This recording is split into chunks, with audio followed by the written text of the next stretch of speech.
ശംസിഹായ്ക്ക് സ്തുതിയായിരിക്കട്ടെ. ജീവിതത്തിൻ്റെ കണ്ണീരനുഭവങ്ങളിൽ സാന്ത്വനമായി നിൽക്കുന്ന അടയാളത്തിൻ്റെ പേരാണ് കുരിശ്. ഒപ്പം സഹിക്കുന്നവനുണ്ടെന്നും ജീവിതത്തിൻ്റെ സഹനങ്ങളിൽ കണ്ണീരുകളിൽ ആശ്വാസത്തിൻ്റെ കുളിർത്തന്നലായിട്ട് ആരെങ്കിലും ഉണ്ടാകുമെന്നും കരുതുമ്പം വല്ലാത്തൊരു സുഖമില്ലേ. A widow can console a widow. ഒരു വിധവയ്ക്കാണ് ഒരു വിധവയുടെ സങ്കടത്തെ അപ്പടി മനസ്സിലാക്കാനാവുള്ളൂ. ബാംഗ്ലൂരിലൊരു മനുഷ്യൻ, അപ്പൻ അപകടം പിണഞ്ഞു വഴിയിൽ കിടന്നപ്പം ആശുപത്രിയിലെത്തിക്കാൻ ആംബുലൻസ് കിട്ടാതെ വല്ലാണ്ട് വേദനിച്ചു.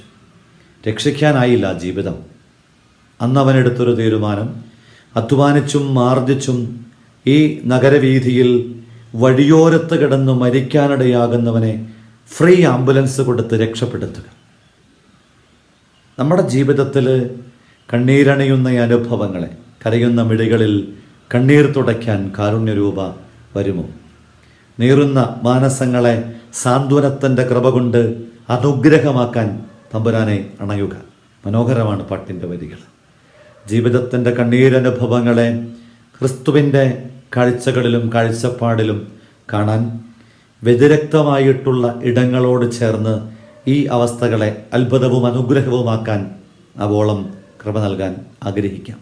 ഈശോയെ, കണ്ണീരനുഭവങ്ങളെ കുരിശുകൊണ്ട് കൃപയുള്ളതും അഭിഷേകവുമാക്കാൻ കരുണ കാണിക്കണമേ. ഈശോ മിശിഹായ്ക്ക് സ്തുതിയായിരിക്കട്ടെ.